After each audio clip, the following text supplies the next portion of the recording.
ചോരവാർക്കും എൻ്റെ ഹൃദയം നിന്റെ കയ്യിൽ തന്നിടാം.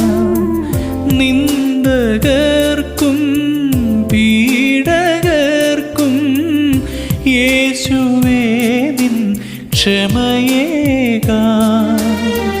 നീ തരും ഭാരവും രോഗവും ക്ലേശവും, നീ തരും ഭാരവും രോഗവും ക്ലേശവും ശാന്തമായി ഞാൻ ഏറ്റുവാങ്ങിടാം.